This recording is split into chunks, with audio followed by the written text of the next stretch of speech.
저는 사실 이거 앞에서 준비할 때 이 문제 보자마자 이거 엄청 쉽다고 생각했거든요. 그냥 알겠는데 싶어서 그냥 바로 했는데 제가 이걸 암산해서 그런지 몰라도 숫자가 복잡해서 제가 처음에 계산한 건 틀렸더라고요. 나중에 보니까. 그래서 계산을 다시 했어요.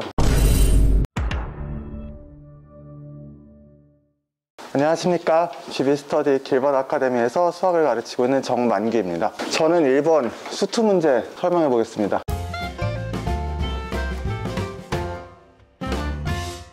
그래서 이거 뭐 수투 문제니까 고2, 고3, 2등급 이상 대상으로 강의할 거고요. 체크 포인트는 뭐 이건 뭐 도함수의 활용 문제죠. 도함수의 활용은 뭐 여러 가지가 있지만 뭐 기본적이면서도 대표적이고 중요한 거는 도함수 갖고 f'x로 fx 그래프 그리는 게 있겠죠. y는 f'x가 이렇게 있다면 y는 fx의 그래프는 이제 도함수가 부호가 플러스인 데서는 증가, 도함수의 부호가 마이너스인 데서는 감소하니까 여기까지는 증가하다가 여기서부터는 감소하다가 뭐 여기서부터는 뭐 증가, 뭐 사실 2등급 이상이라면은 뭐 fx의 경우 이렇게 된다 이런 거 모르는 사람은 아무도 없겠지만 뭐 기본이 중요하니까요. 저기 지금 함수의 연속에 관한 게 나오니까 뭐 함수의 연속도 용어가 무슨 뜻인지 알아야겠죠. fx가 x는 a에서 연속, 이 말은 fx가 x는 a에서 연속이다 그 말은 즉슨 fa에서의 함수값과 극한값이 일치한다, 뭐 그게 뭐 연속의 정의죠. 뭐 이거 모르시는 분은 없겠지만 뭐 문제 푸는데 뭐 기본적인 개념이니까 한번 복습을 해봤습니다. 3분 잡고 문제를 풀어보겠습니다. fx가 지금 3분의 1에 x 곱하기 x 마이너스 3의 제곱이니까 이제 f'x는 3분의 1에 3x 제곱 마이너스 12x 더하기 9 뭐 이렇게 될 거고, 이렇게 되니까 그럼 이제 fx 그래프를 그릴 수가 있겠죠. 그래프 한번 그려봅시다. 여기 이렇게 3에서 x축에 접하고 x는 1에서 극대값 3분의 4를 갖는다, 이걸 확인할 수가 있겠죠. 여기 중요한 점, 아까 나 조건에서 중요한 점 6,18 있었죠. 나 조건을 아까 말씀드렸을 때 다시 써보면은 나 조건은 fx 그러니까 m 곱하기 x 마이너스 6 더하기 18 gx 이렇게 돼. x는 6 이하에선 쭉 그렇다는 거죠. 여기 지금 이 6,18을 지나고 길기가 m인 직선이 fx 이상 gx 이하가 되는, 그러니까 그 직선의 그래프가 얘 그래프 위에 있고 얘 그래프 아래에 있게 되는, 뭐 만날 수도 있고요. 그렇게 6 이하에서 언제나 그렇게 되는 m값, 그러니까 이런 직선은 단 하나만 있다고 하는데 그러면 어떤 직선이 떠오르시나요? 6,18을 지나는 저 함수 y는 fx의 접선이 떠오르죠. 일단 왜냐하면 6 이하에서 지금 fx 그래프 위에 있어야 되니까 그러려면 그런 그래프 중에서 최소인 게 지금 이런 접선이거든요. 그러면 이 접선이면 일단 이 접선은 일단 이거는 만족하잖아요. gx는 뭔지 몰라도. 그러면 여기부터 시작해서 뭐 일단 이 조건을 만족시키는 건 뭐 좀 뭐 몇 개 더 그어볼 수 있을 텐데, 근데 그런 것 중에서 이 오른쪽 부등식까지 다 만족하는 거는 단 하나만 있대요. 그럼 뭐 해야겠어요? 그러면 이 접선이어야겠네, 뭐 그런 생각이 들죠. 그리고 뭐 gx가 얘 위에 있어야 되니까 그럼 gx는 아래로 블록해야겠구나, 뭐 2차 함수인데. 그리고 gx의 그러니까 그 값이 fx의 그 값 중 하나랑 일치해야 될 텐데 그럼 0 아니면 3분의 4거든요. 근데 보시면 알겠지만 얘가 gx의 꼭지점의 y좌표, 그러니까 극소값이 0이 돼도 거기서는 저 ht는 연속이 안 됩니다. 그러면 뭐 3분의 4에선 되나? 만약에 gx가 아래로 블록하고 거기서의 그 꼭지점에서의 y좌표, y값이 3분의 4가 되면 극소값이 3분의 4가 되면 그럼 이제 3분의 4와 3분의 4 좌우에서 그 ht 값은 둘 다 2가 되니까 이제 3분의 4에서 얘만 봤을 땐 저 만나는 점의 개수가 불연속인 게 이젠 연속이 되겠죠. 그럼 3분의 4면 딱 맞네. 그러면 얘는 gx는 아래로 블록한 2차 함수고 꼭지점의 y좌표가 3분의 4여야 되고, 빨간 선 좀 전에 제가 그은 요 접선에 접해야겠는데 접선에 접해야 되는데 이게 지금 단 하나라고 했잖아요. 그럼 얘는 6,18에서 접해야 되는구나, 뭐 그렇게 되겠죠. 그리고 그게 왜 그러냐면요, 깜빡했는데 그 또 가조건에서 t가 18에서 불연속이라고 했잖아요. t가 18에서 또 불연속이란 건 뭔 얘기냐면요, 얘가 그러면 이 극값들 말고 또 어디서 불연속이 될 건덕지가 없는데 왜 또 불연속이 되냐 뭐 이랬는데, 그거는 왜 불연속이 되는 거냐면 둘의 저 식에서 저 식 좀 쓸게요. t는 fx 또는 t는 gx잖아요, 저 ht에서. 근데 이 식을 t는 fx가 되는 x와 t는 gx가 되는 x가 어떤 t값에선 겹칠 수가 있어요. 겹치면 또 불연속이 됩니다. 안 겹치다가. 그게 18에서 겹친다는 소리예요. 그러니까 y는 gx 그래프는 6,18을 지나야 되는데 걔는 똑같이 6,18을 지나는 이 직선에 어디선가 접해야 돼요. 그러면 2차 함수 그래프가 1차 직선이랑 만나면서 또 그 직선을 어딘가에서 접해야 된다면 그 만나는 점이 접점이어야 됩니다. 그럴 수밖에 없어요.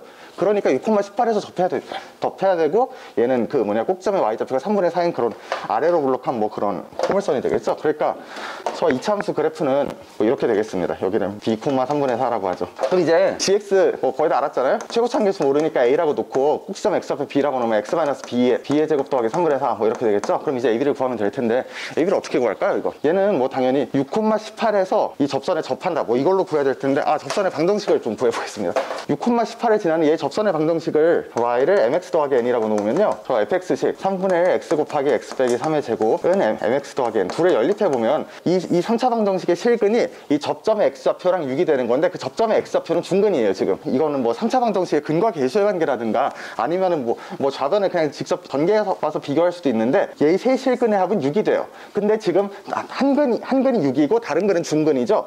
그러면 다른 한 근은 어떻게 돼요? 세 실근의 합이 6이 되려면 다른 한 근은 0이 될 수밖에 없어요. 다시 말해서 접점은 원점입니다. 뭐 제가 그린 바와 같죠. 저는 뭐 미리 계산을 해봤기 때문에 원점인 거 알고 있었는데, 뭐 그러면 이제 이 직선의 방정식은 어떻게 되죠? y는 3x가 되는 거죠. 원점 지나고 6,18 지나니까요. 그러면 얘가 6,18에서 y는 3x에 접한다는 거 갖고 이제 얘 gx ab를 구하면 되겠죠? 그럼 이제 여기 x에 6 대입하면은 a 곱하기 6-b의 제곱 더하기 3분의 4는 18이니까 이건 3분의 50이 되겠죠? 그 다음에 이거 미분하면 2 곱하기 이거 미분해서 이제 6 대입하면은 이 직선의 길이가 3이 나와야 되잖아요. 그러면 이제 2a 곱하기 6-b는 어떻게 되죠? 3이 되죠? 그럼 이제 위의 식을 아래 식으로 변변 나눠서 2 곱해보면은 어떻게 되죠? 6-b는 9분의 100이라는 식이 나와요. 그럼 이제 b는 어떻게 되죠? b는 마이너스 9분의 46. 그럼 이제 여기다 뭐 대입해 봅시다. 그러면 이제 여기다 대입하면은 2a 곱하기 9분의 100은 3이다. 그러면 a는 200분의 27이라. 이제 다 나왔죠? 그러면 이제 gx는 200분의 27 x-6의 제곱 더하기 3분의 4 뭐 이렇게 되고, 그 다음에 다 구하면 됩니다. g-4는 더하기 9분의 46이죠. 그래서 정답은 2분의 3이 되겠습니다. 문제를 보시면, 그러니까 이 문제는 px랑 gx의 조건들을 잘 해석해서 쟤들이 어떤 관계에 있어야 되는지, 어떤 조건을 만족해야 되는지 뭐 그것만 정확하게 해석할 수 있으면 그 다음 뭐 계산은 뭐 그렇게 그렇게 어렵다고 할 수는 없습니다. 그래서 좀 더 약간 하위 등급 학생들에게도 강의를 한다면은 고1 때 배우는 건데, 뭐 요런 요 식의 의미라든가, 그리고 이때 접선이 가능한데 하나면은 왜 더 접선이 되어야만 하는가, 그리고 왜 저기 접해야만 하는가. 사실 그거를 이런 문제는 이건 함수 추론 문제인데, 그걸 추론하는 과정이 사실 그냥 거의 전부 다거든요. 이런 계산은 누구나 할 수 있는 거니까. 그래서 그런 부분을 좀 더 자세히 설명하도록 하겠습니다. 실제로는 이런 함수 추론하는 문제는 너무 잘 나오죠. 한 5분의 4 정도. 난이도는 저는 사실 이거 앞에서 준비할 때 이 문제 보자마자 이거 엄청 쉽다고 생각했거든요. 그냥 알겠는데 싶어서 그냥 바로 했는데, 제가 이걸 암산해서 그런지 몰라도 숫자가 복잡해서 제가 처음에 계산한 건 틀렸더라고요. 나중에 보니까.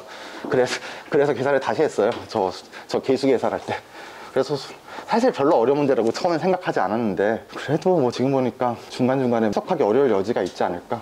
그래서 난이도 한 5분의 3.5 정도 생각합니다. 도함수 그래프 그리는 체크 포인트는 명확하게 잘 잡아주신 것 같고, 방금도 말씀하셨다시피 머릿속에서 바로 떠오르는 문제라서 이제 쉽다라고 느끼셨을 텐데, 저 그래프 그리는 것도 사실 아래에서 조금 더 준비를 해주시면 저것보다 예쁘게 조금 더 학생들이 보기 편하게 좀 그려주실 수 있지 않았을까 생각을 좀 하고요. 하위 등급 학생들 같은 경우 이제 나조건 해석할 때 저거 M 같은 경우도 퍼져 있는 M에 대해서 왜 저걸 이항을 시켜서 이제 직선이 6,18을 지나는 직선이어야 되는지 이런 생각하는 과정들도 조금만 더 차분하게 설명을 해주셨으면 따라가는 데 있어서 학생들이 좀 더 집중해서 따라갈 수 있지 않았을까라는 생각을 좀 해봤습니다. 그 이후에 이제 계산 과정 같은 경우 좀 이제 속도감 있게 빠르게 해주셔서 보고 있어도 이제 빨리빨리 넘어갈 수 있는 부분이라서 학생들이 이제 흐트러지거나 그러진 않았을 것 같은데, 전반적으로 이제 오늘 빠르게 해석하신 느낌이 좀 있어갖고 중요한 부분은 좀 더 강조해서 해주셨으면 좋았을 것 같다라는 생각을 해봤습니다. 고생하셨습니다. 사실 이제 수투 수업에서 좀 중요한 대목이 잘 나오는 이제 기출 포인트를 좀 지적을 해주셨으면 되게 좋고, 그러니까 저 직선도 이제 교육은 공통접선이 될 수밖에 없다라는 그런 용어도 조금 쓸 것이어갖고 그런 내용이 좀 많이 출제되었다라는 거 하고, 그다음에 이제 학생들이 이제 문제를 처음에 딱 받았을 때 뭔가 실마리가 있어야 되는데, 사실은 저기 실마리가 될 수 있는 숫자가 이제 18이라는 숫자가 지금 반복되는 거고, 그다음에 6이라는 숫자도 지금 반복되고 있다. 이것 때문에 어차피 6,18에서 생각하는 것이 옳을 것이다라는 어떤 그런 포인트를 잡아주시면 학생들이 좀 논리적으로 좀 납득할 수 있지 않을까, 그런 부분이 있고, 그리고 사실은 뭐 계산 부분은 사실 이제 복잡하니까 좀 어쩔 수 없는 부분이 있긴 하지만, 저기 중요한 포인트 부분은 좀 저기 이제 나 조건에서 정리하는 부분은 좀 색깔을 좀 더 화려한 색깔을 좀 써주시면, 사실 나가 좀 중요하거든요. 그러니까 나만 알면 나머지는 어차피 다 흘러가는 거니까 그걸 좀 중요한 포인트를 한번 짚어주시면 더 좋으실 것 같고, 그리고 이제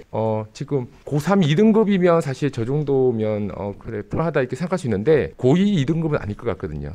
이건 너무 쉬운 문제니까라는 표현은 이걸 어렵게 느낀 학생들한테는 약간의 좀 자괴감을 느끼게 할 수도 있을 것 같으니까, 일단 고2한테는 되게 쉽진 않을 것 같거든요. 물론 뭐 학생들이 자신감을 가지기 위해서 쉽다라는 건 좋지만, 이거 쉬운데 이거 어떻게 생각 안 할 수가 있지라는 어떤 뉘앙스는 조금 부정적이지 않을까 생각됩니다.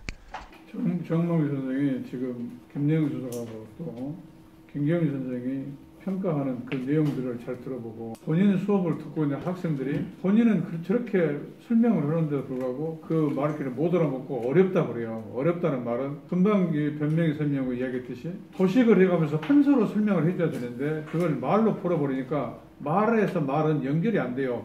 모르는 학생 입장에서는. 근데 본인이 알고 있으니까 그 연결이 되는 거고, 그래서 그런 것을 조금만 좀 더 쉽게 가려면 판서에 기인해서 설명을 해줘요. 설명을 하는 과정에서 너무 나열식으로 설명을 하면서 강약의 어떤 그 포인트가 없는 거야. 그래서 본인이 학생이 아니고, 학생은 그렇게 답만 구하면 돼요. 답만 구하면 돼요. 그러나 선생님은 답을 구하는 것이 목적이 아니고 어떤 절차 방법을 동원해서 답에 접근해 갈 것이냐. 자, 2등급에 맞춰 설명했지만은 3, 4등급이라고 생각하고 뭔가를 또 추가할 걸 추가해 줘야 돼요. 본인은 다 알아버리니까 너무 쉽고, 그렇지만은 항상 눈높이를 낮춰보면서 등급에 맞춰서 설명하는 방법을 자꾸 본인이 고민해서 연구를 해요.